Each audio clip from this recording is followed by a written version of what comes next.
All right, so with limits at infinity, typically this applies to rational functions, fraction functions, and in particular, not exclusively, but in particular with functions that have a polynomial in the numerator and the denominator. This is the easiest way to see what's actually happening here. It can apply in other circumstances as well. Now, typically the first thing you try when you do a limit is you substitute and simplify. Well, using our infinity arithmetic, if you substitute infinity into this numerator, what you generate is infinity. And when you substitute infinity into this denominator, you generate infinity. We have generated infinity divided by infinity. And so anytime direct substitution gives either positive or negative infinity, divide by positive or negative infinity. Anytime you generate one of these forms, these are called indeterminate forms. Indeterminate, they do not determine a value. Anytime you get infinity divided by infinity, positive or negative, either one is in play. What this means is this limit could be any value. It might work out to be infinity, it might work out to be 0, it might work out to be 5, it might work out to be any finite number, it might work out to be negative.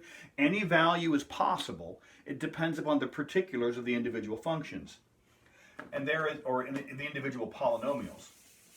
Now, the technique for doing this is pretty straightforward. You divide each term. Terms are separated by add and subtract. So divide each term. There are 1, 2, 3 terms in the numerator. There are 1, 2, 3 terms in the denominator. Every term that appears, divide each term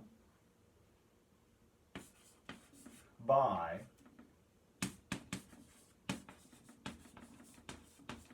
the largest power of x in the denominator.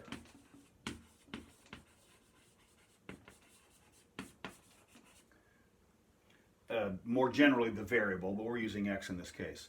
Divide every term that appears gets divided by the largest power of the denominator, and the largest power of the variable that appears in the denominator. The largest power of x in the denominator is x to the third. And so this is equal to, algebraically, everybody gets divided by x to the third. X to the third over x to the third plus 2x squared over x to the third plus 6x over x to the third. Everybody gets divided by x to the third.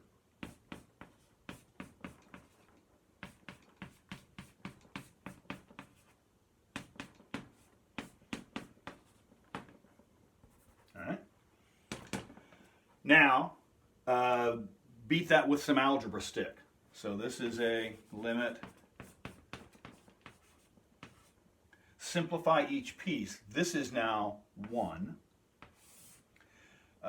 X squared over x to the third. This is now plus 2 over x. This is now plus 6 over x squared. Denominator. This is now 1.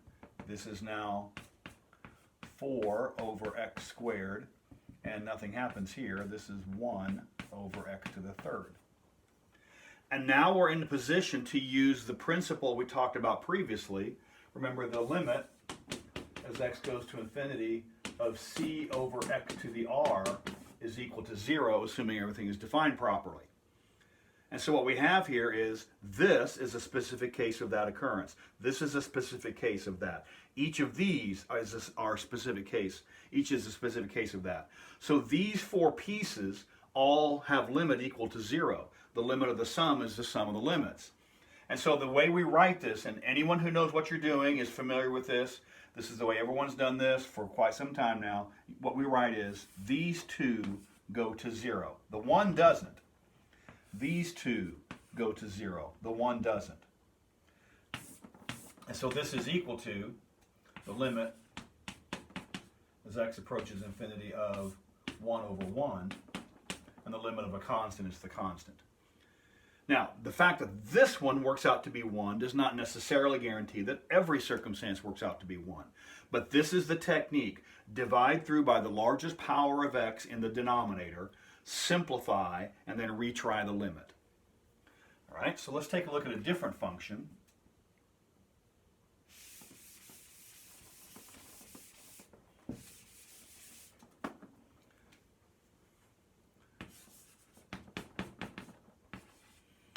Suppose we have 4x plus 7, 3x to the second plus 5x. Direct substitution does in fact give us infinity over infinity. And so we can divide through by the largest power of x that appears in the denominator. Do you divide through by x to the first? No, that's the numerator. We don't care what's in the numerator. Take the largest power of x in the denominator. In this case, that's x squared. So everybody gets divided by x squared.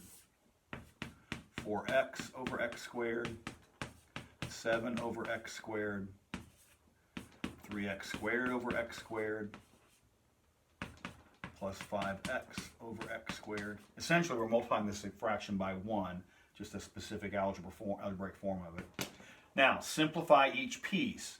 It doesn't simplify quite as extensively as the first example, but very similar.